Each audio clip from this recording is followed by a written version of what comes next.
अस्सलाम वालेकुम। मैं अली असगर ताज। मैंने उम्मीद है मेरे सब दोस्त खैर वफीयत दे नाल होणगे।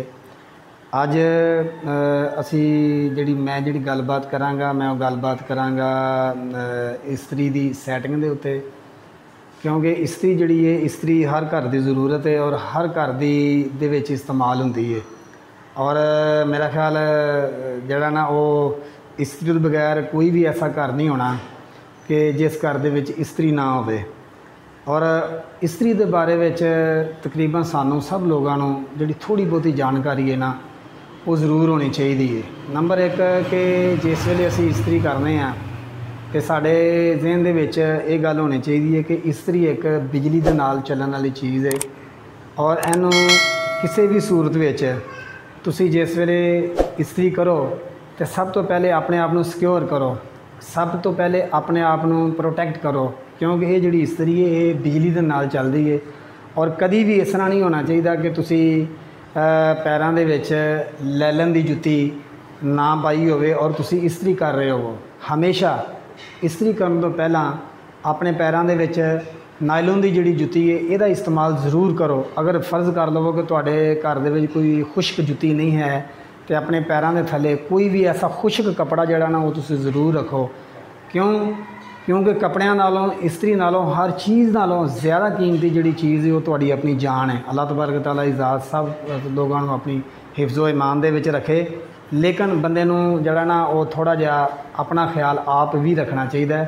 ये एक छोटी सी दरखास्त सी वीडियो के आगाज़ दे विच जिहड़ी मैं तुहाडे गोशगुजार की। अच्छा हुण असी अगे अपनी वीडियो का बकायदा आगाज़ करने हैं।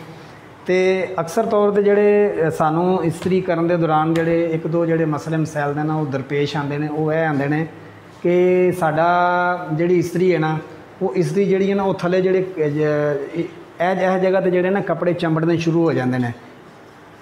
थले कपड़े चंबड़ते क्यों ने? वही एक जी है ना बड़ी अहम वजह यह वे कि हमेशा इस्त्री के थले कपड़े उस वेले लगते हैं चंबड़ते हैं जिस वेले इस्त्री की जोड़ा टंपरेचर होंदा है वो उस कपड़े की कैपेसिटी नालों ज़्यादा होंदा है। क्योंकि तुसी बड़ी अगर तुसी बरीकी नाल वेखो ना कोई भी कपड़ा होवे तो बरीक बरीक लूई उहदे उत्ते हुंदी है। जिस वेले तुसी एक हद तो ज़्यादा अपनी इस्त्री का टंपरेचर रखोगे तो अपनी इस्त्री जिस वेले तुसी उहदे उत्ते ऐसा करके लाओगे ना तो वो जी बरीक बरीक लूई हुंदी है ना वो इस्त्री दे नाल चंबड़ जाएगी। सब तो पहले वो मुतासर होएगी, सब तो पहले वो सड़ जाएगी। इस वास्ते एक तो वो सड़ेगी, तुहाडे कपड़े का नुकसान होएगा, और दूसरा जोड़ा इस्त्री का जोड़ा बेसमेंट इस्त्री की जी बेस है वो तुहाडी खराब हो जाएगी, आलूदा हो जाएगी। ये ज़ाहिर है वो जोड़ा उहदा हिस्सा सड़िया है वो इस्त्री के नाल जोड़ा ना वो चिपक जाएगा, चंबड़ जाएगा।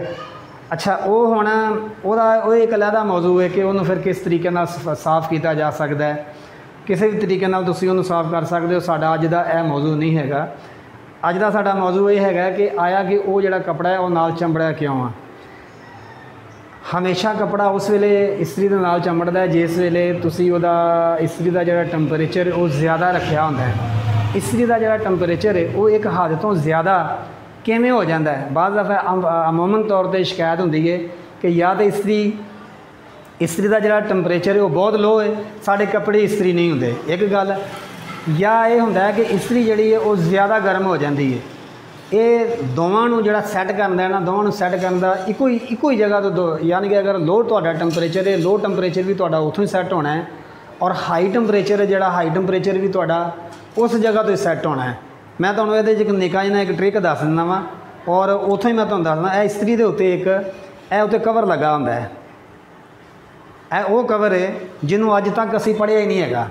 यानी कि असी इस्त्री तो ज़रूर करने लेकिन इन्हों पढ़न की असी कभी जहमत नहीं की। हालांकि बड़े वाज़ह डिटेल के नाल लिखिया होंदा है कि अगर तुहाडा कपड़ा की है तो तुसीं कितने नंबर पर रखना है, 1 नंबर पर, 2 नंबर पर, 3 पर, 4 पर, 5 पर, 6 पर। असी उधर पूरी डिटेल लिखी होंदी है उन्होंने कंपनी वालियां ने कि तुहाडा जिहड़ा कपड़ा तुसीं इस्तेमाल करदे पे वो किहड़ा हैगा, वो नायलोन दा है, वो काटन दा है, वो यानी कि किसी भी तरह का हैगा तो उन्होंने नाल उन्होंने नंबर भी रखे होंगे ने। फिर उन्होंने उत्ते सैटिंग रखी होंगी है कि जिस तरीके नाल तुसीं इहनूं घुमाओगे, एक तो घुमाओगे ये लाइट इहदी बल पई, यह इंडीकेटर होंदा है कि इस्त्री तुहाडी आन है। जिस वेले तुसीं इहनूं बंद करदे हो यह लाइट ऑफ हो जाती है, यदा मतलब इस्त्री तुहाडी ऑफ है।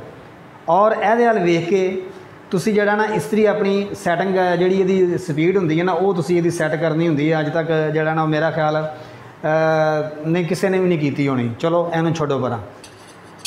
ਅਸੀਂ ਹੁਣ ਇਹ ਗੱਲ ਵੇਖਾਂਗੇ ਕਿ ਸਾਡੀ ਜਿਹੜੀ ਇਸਤਰੀ ਹੈ ਉਹਦੀ ਸਪੀਡ ਅਗਰ ਬਹੁਤ ਜ਼ਿਆਦਾ ਤੇਜ਼ ਹੈ, ਸਾਡੇ ਜਿਹੜੇ ਕੱਪੜੇ ਨੇ ਉਹ ਸਾੜ ਦਿੰਦੀ ਹੈ ਇਸਤਰੀ।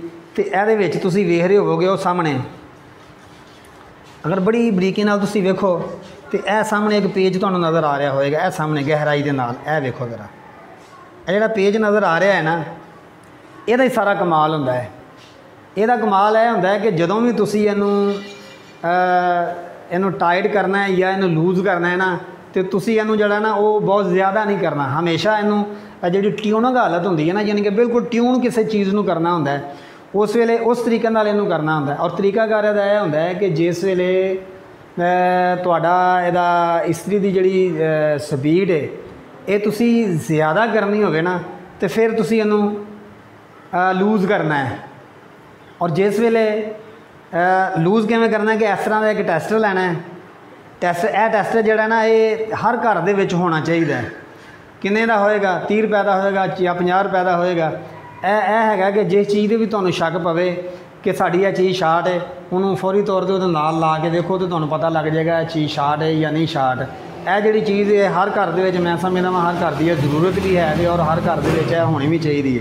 फिर तुसीं एक टैस्टर की मदद के नाल इहदे अंदर जिहड़ा एडजस्टमेंट करने वाला जिहड़ा पेज लगा ना, इहनूं तुसीं घुमाना है। जिवें जिवें तुसीं इहनूं एंटी क्लॉक घुमाओगे, यानी कि इस तरीके नाल घुमाओगे, वापसी ते घुमाओगे, इहनूं खोलोगे, हमेशा तुसी यह चीज़ वेख लो कि कोई भी चीज़ होवे उन्होंने तुसी क्लॉकवाइज जिस वेले घुमाते हो तो टाइट होंदी है, एंटी क्लॉक उन्होंने घुमाते हो तो वो चीज़ जिहड़ी है ना वो लूज़ होंदी है। इस तरह ही जिस वेले तुसी इहदे विच टैस्टर नाल इहनूं तुसी लूज़ करोगे इहदी स्पीड ज़्यादा होएगी, और जिस वेले इहनूं तुसी लूज़ करोगे इहदी इस्त्री दी जिहड़ी टैंपरेचर है वो वधेगा, और जिवें जिवें तुसी इहनूं टाइट करोगे उवें उवें इहदा जिहड़ा टैंपरेचर है वो घटेगा। और जिस वेले इहदा टैंपरेचर घटेगा तो फिर जिहड़ा तुहाडे कपड़े ने ना फिर इंशाअल्लाह जिहड़े ना वो अगर वो कपड़े साड़ दी है इस्त्री तो फिर वो जिहड़े कपड़े तुहाडे ने ना वो सड़न तो महफूज रहणगे। अगर तुहाडे कपड़े इस्त्री सही तरह इस्त्री प्रैस नहीं करती तो फिर जिस तरीके नाल तुसीं इहदा टैंपरेचर सैट कर लवोगे, अगर घट है तो उन्होंने पूरा कर लवोगे, अगर ज़्यादा तो फिर भी उन्होंने पूरा कर लवोगे, तो फिर इहदी जिहड़ी कारकरदगी है ना वो 100% हो जाएगी। और यकीनन इहदे विच जिहड़ी है ना वो तुहाडे बिजली की भी बचत होएगी। और मैनूं उम्मीद है कि जिहड़ियां गल्लां जिहड़ियां 3-4 मैं गल्लां कीतियां ने तुसीं यकीनन इन्हां नूं नोट कीता होएगा। उहदे विच मैं पहले प्रोटैक्शन की भी गल कीती कि सब तो पहले अपने आप नूं सेव रखो, अपने आप नूं प्रोटैक्ट करो, उस तो बाद तुसीं इस्त्री करो। अगर तुहाडी इस्त्री दे विच प्रॉब्लम है तो तुसीं जिहड़ा ना वो इस प्रॉब्लम नूं इस तरीके नाल हल कर सकदे हो, अपने कपड़िਆਂ ਨੂੰ सड़न तो बचा सकते हो। अगर इस्त्री जिहड़ी वो सही तरह कपड़े प्रैस नहीं करती, किस तरीके नाल स्पीड वधानी है, किस तरीके नाल उसदी स्पीड घटानी है, ये मैं सारियां गल्लां तुहाडे गोशगुजार कीतियां। और अगर हो सके तो यह जिहड़ा उन्होंने उत्ते इहदी सैटिंग दित्ती हुंदी है इहदा जरूर मतालिया करो, इहनूं तुसीं जरूर पढ़ो। तो इहदे नाल ही अज का जिहड़ा वीलॉग है वो खत्म होया। अली असगर ताज नूं इजाज़त दिओ। इंशाअल्लाह फिर किसी नवें व्लॉग दे नाल मैं तुहाडी खिदमत च हाज़र होवांगा। अस्सलाम वालेकुम।